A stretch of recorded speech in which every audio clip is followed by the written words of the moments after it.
NCERT चल रहा है और ये हिस्ट्री का चल रहा है और आज है अध्याय 3 का। इस टॉपिक का नाम है आरंभिक नगर। तो चलिए स्टार्ट करते हैं। स्टार्ट करने से पहले दोस्तों आप सभी से निवेदन है कि चैनल को सब्सक्राइब कर लीजिए, बेल आइकन प्रेस कर लीजिए। जब भी वीडियो अपलोड होगा तो आप लोगों के पास नोटिफिकेशन चला जाएगा। तो चलिए स्टार्ट करते हैं।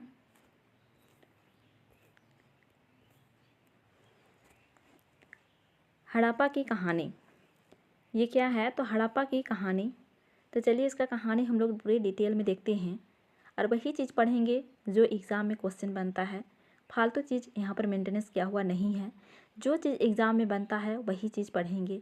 ऐसा लगेगा कि एक लाइन पढ़ रहे हैं तो लगेगा हाँ इससे क्वेश्चन बन जाना चाहिए, ऐसा ही यहाँ पर है।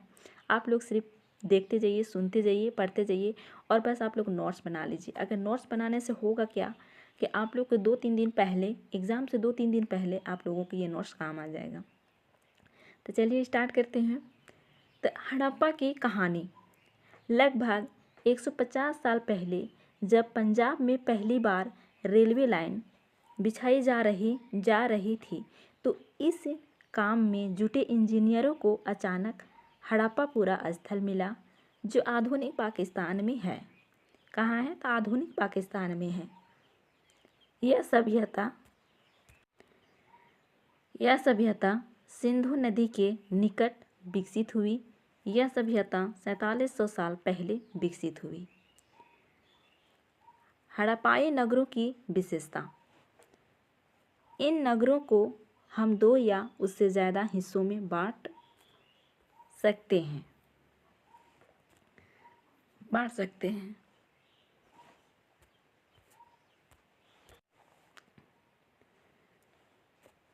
पहला है, यह पश्चिमी भाग था और यह ऊंचाई पर बना था तथा अपेक्षाकृत छोटा था। ये क्या था? पश्चिमी भाग में था और ऊंचाई पर बना था। ये अपेक्षाकृत क्या था? तो ये छोटा था। ये नगर दुर्ग।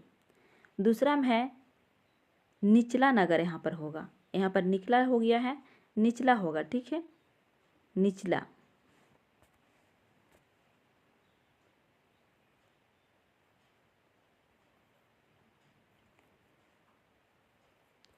ये निचला नगर होगा, ठीक है। यह पूर्वी भाग तथा और यह निचले हिस्से पर बना था। यह बड़ा भाग था। यह क्या था? नगर दुर्ग। ये पश्चिमी भाग पर था और ऊंचाई पर था और ये अपेक्षाकृत क्या था? छोटा था। और ये जो निचला भाग है, यहाँ पर निचला होगा, ठीक है ना। तो निचला भाग है वो कहाँ पर था? तो पूर्वी भाग में और ये निचले हिस्से पर बना था और ये बड़ा भाग था। दोनों हिस्सों की 4 दीवारें पक्की ईंट की बनाई गई थी। क्या बनाई गई थी? तो पक्की ईंट की बनाई गई थी। अब चलिए हम लोग देखते हैं कि मोहनजोदड़ो क्या देखेंगे। तो मोहनजोदड़ो के बारे में हम लोग देखेंगे।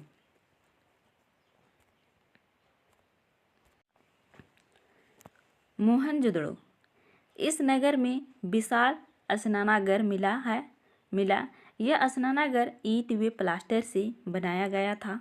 इसमें पानी का रिसाव रोकने के लिए प्लास्टर के ऊपर चौकोर की परत चढ़ाई गई थी।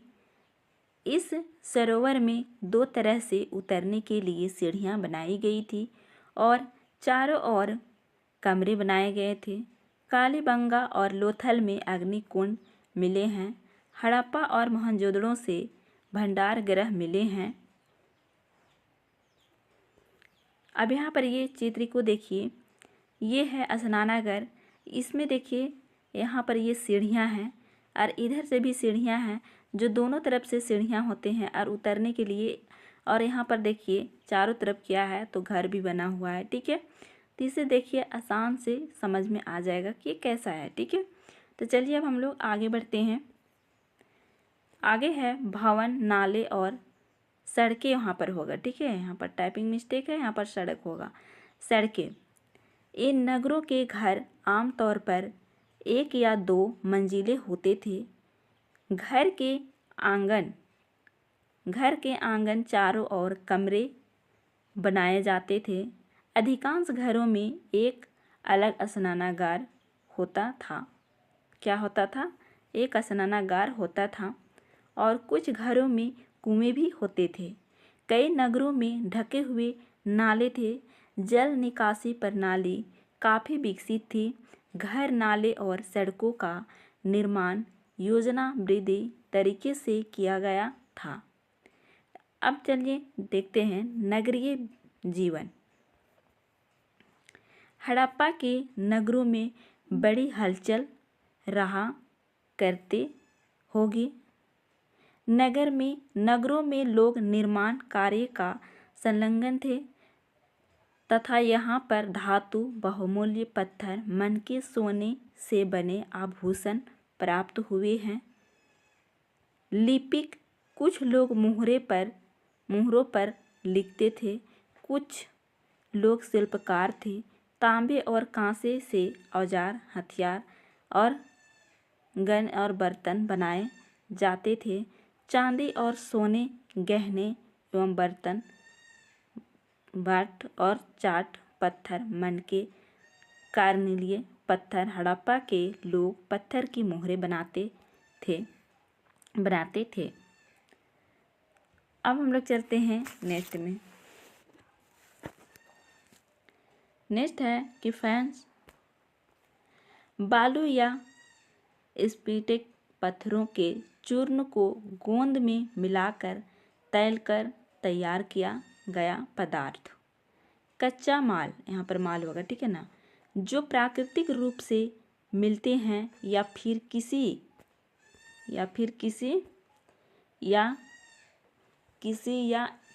किसान होगा, यहाँ पर कृषि होगा, ठीक है, यहाँ पर कृषि होगा, ठीक है, मतलब प्राकृतिक रूप से मिलते हैं या फिर किसान या पशुपालक होगा यहाँ पर।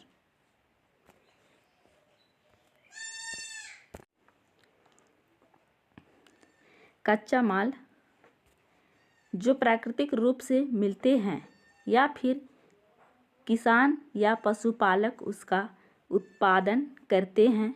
मेहरगढ़ 7000 साल पहले कपास की खेती होती थी। कच्चे माल का आयात।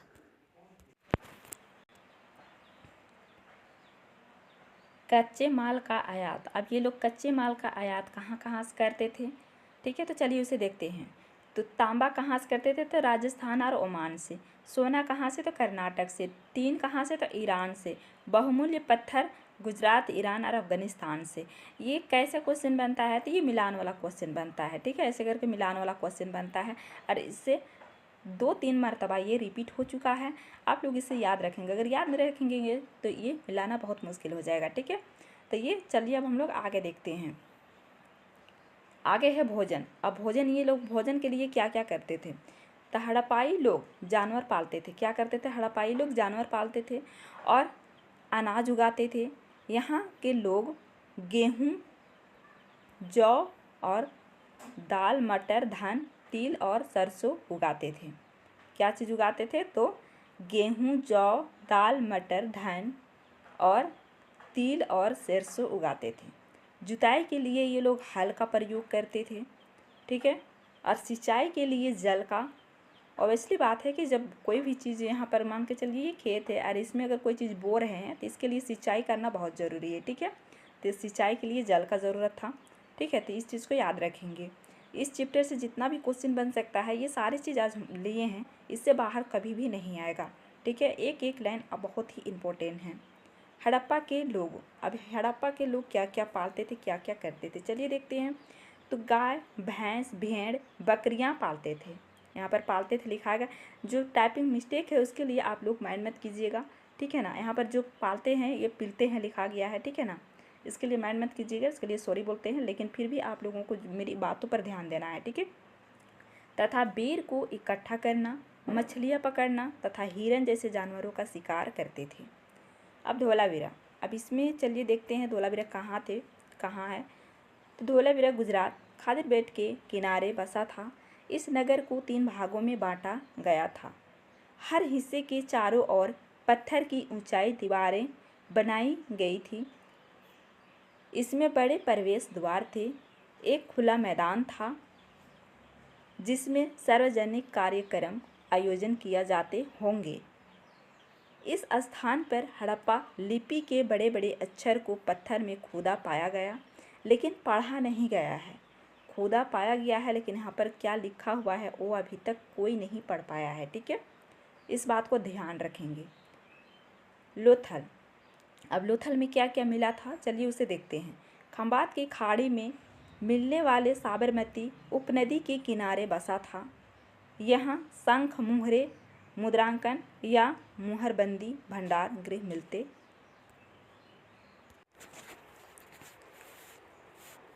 ये लोथल से बस इतना याद रखना है कि ये क्या क्या मिला है, इससे क्वेश्चन बनेगा।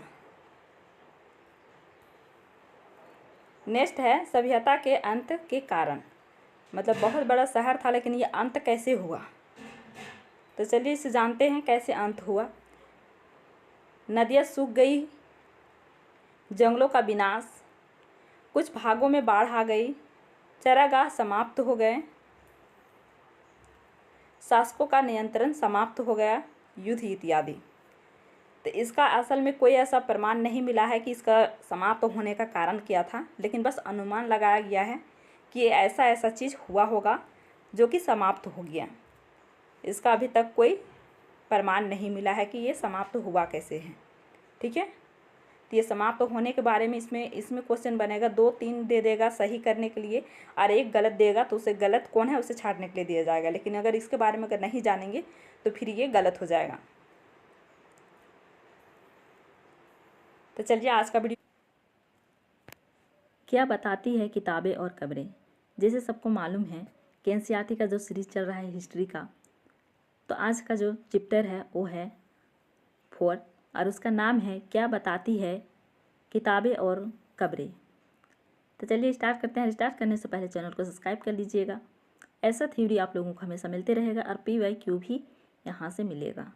आपको 50+ यहाँ से तैयारी होगा। SST का सीटेट का जो पेपर 2 में SST है उसके बारे में ये हो रहा है। तो चलिए स्टार्ट करते हैं। स्टार्ट करने से पहले चैनल को सब्सक्राइब कर लीजिए। प्राचीनतम ग्रंथ वेद। वेद कितने हैं, तो 4 हैं। कितने वेद है, तो 4 वेद हैं। वेद का शाब्दिक अर्थ क्या है, तो ज्ञान। वेद का संकलन कृष्ण देवदास ने किया। वेद कितना है, तो 4 है। कौन कौन सा है, तो ऋग्वेद, सामवेद, यजुर्वेद और अथर्ववेद। और सबसे पुराना वेद कौन है, तो ये ऋग्वेद है। सबसे पुराना वेद कौन है दोस्तों, तो ऋग्वेद है। तो चलिए आगे चलते हैं। ऋग्वेद यह सबसे पुराना वेद है। क्या है, ऋग्वेद सबसे पुराना वेद है। ऋग्वेद की रचना 3500 साल पहले हुई। कब हुई, तो 3500 साल पहले हुई। ऋग्वेद में 1000 से ज़्यादा प्रार्थनाएं हैं जिन्हें सूक्त कहा गया है। क्या कहा गया है, तो सूक्त कहा गया है। इसमें 10 मंडल 1028 सूक्त होगा यहाँ पर। ठीक है, यहाँ पर सूक्त लिखा गया, सूक्त होगा तो 1600 मंत्र है।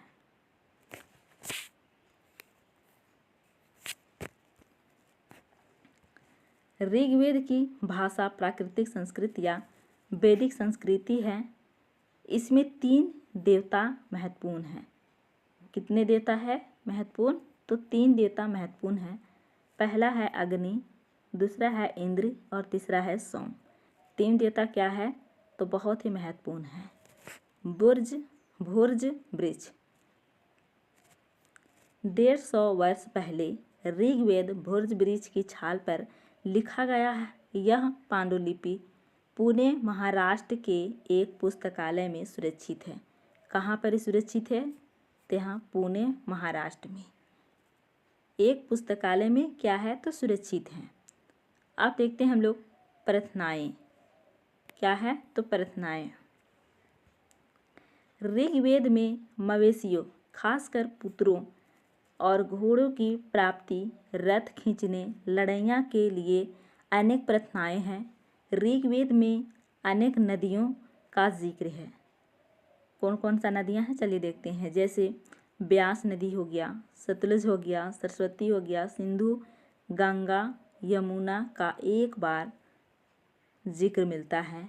लोगों का वर्गीकरण काम भाषा, परिवार या समुदाय, निवास स्थान या संस्कृति परंपरा के आधार पर किया जा रहा था।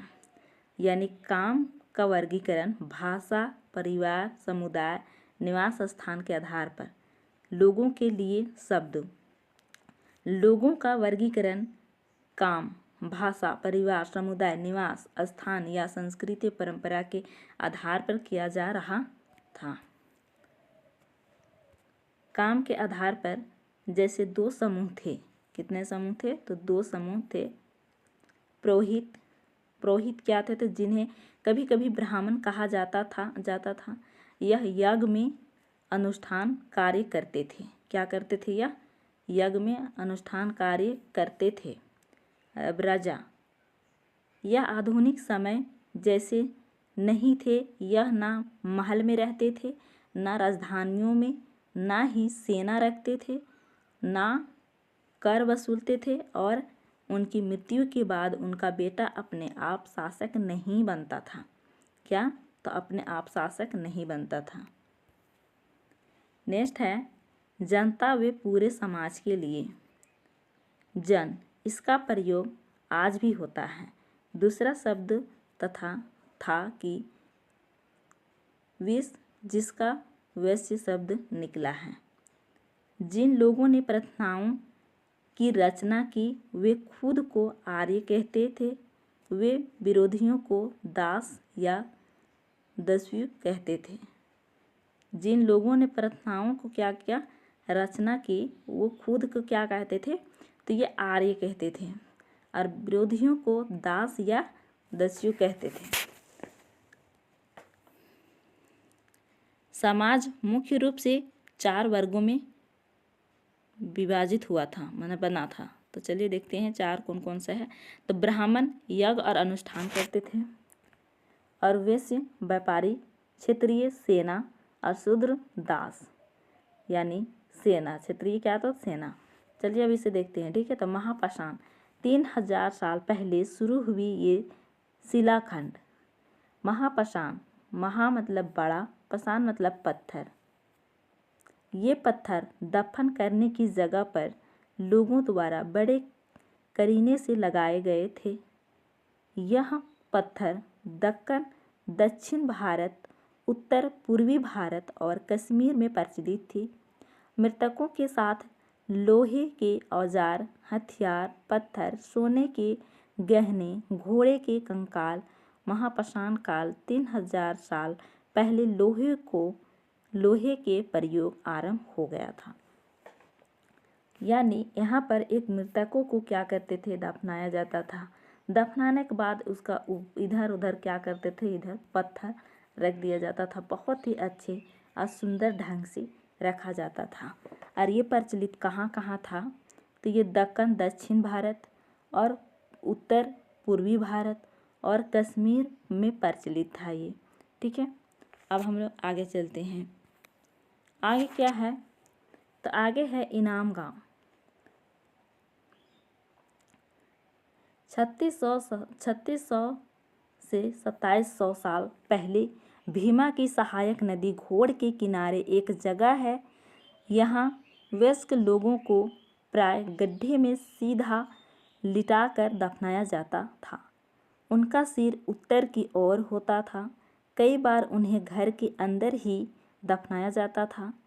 खाना खाने और पानी पीने का बर्तन शव के पास रख दिए जाते थे। इनाम गांव में पुरातत्वविदों गेहूं, चावल, दाल, बाजरा, मटर और तिल के बीज मिले हैं। बीज कहाँ पर है? तो इनाम गांव में। अगर इनाम गांव पूछेगा कि इनाम गांव में क्या क्या मिला है, तो अब यहाँ से यहाँ तक आप याद रखेंगे, ठीक है। गेहूं, चावल, दाल, बाजरा, मटर और तिल के बीज मिले हैं। जानवरों की हड्डियाँ मिली है। क्या मिली है? तो जानवरों की हड्डियाँ मिली है। कहाँ? तो इनाम गांव में, ठीक है। गाय, बैल, भैंस, बकरी, भेड़, कुत्ता, घोड़ा, हिरन, सुअर, चिड़िया, कछुआ और केकड़ा और मछली की हड्डियाँ भी पाई गई है। आप देख रहे हैं यहाँ पर जानवरों को कितना कितना जानवर है, कौन कौन सा जानवर का हड्डियाँ पाई गई है। इनमें से में दे देगा और पूछेगा कि नाम गाने कौन पाया गया है या कौन नहीं है इसमें से में। तो इसको आप याद रखेंगे तभी आप लोग क्या कर पाएंगे, तो उससे आंसर कर पाएंगे। तो फ्रेंड्स आज का वीडियो में इतना ही। अगर वीडियो अच्छा लगा हो तो लाइक शेयर और कमेंट करके ज़रूर बताइएगा, ठीक है। और ऐसा ही वीडियो पाने के लिए इस चैनल को सब्सक्राइब कर लीजिए। एसएसटी के लिए बहुत ही अच्छा से यहाँ पर तैयारी हो जाएगा। एसएसटी के लिए आपको 50+ कहीं नहीं जाना है, यानी यहाँ से पेडागोजी की भी तैयारी हो जाएगा और कंटेंट का अभी थ्योरी दे रहे हैं। थ्योरी के बाद तुरंत हम लोग PYQ भी कराएंगे और अभी 1 क्लास दे रहे हैं, फिर बाद में 2 क्लास भी हो जाएगा। ज्योग्राफी भी बहुत जल्दी स्टार्ट कर रहे हैं, ठीक है। तो ऐसा NCERT का पूरा चैप्टर वाइज इसमें अपलोड हो जाएगा। आप लोग इसे पढ़ लीजिए। आप लोग नोट्स बनाना है तो नोट्स भी बना लीजिए, ताकि आप लोगों को एग्ज़ाम से 2 दिन पहले अगर आप लोग उसे निकाल करके देखेंगे तो आपको कामयाब हो जाएंगे। उसी में आपका पढ़ने में बहुत ही अच्छा भी लगेगा। ये शॉर्ट नोट्स भी होता है, ये मतलब बहुत बड़ा बड़ा नहीं है, मतलब जो चीज़ एग्ज़ाम में पूछा जाता है वही चीज़ यहाँ पर है। तो चलिए आज का वीडियो में इतना ही, फिर मिलते हैं नेक्स्ट वीडियो में।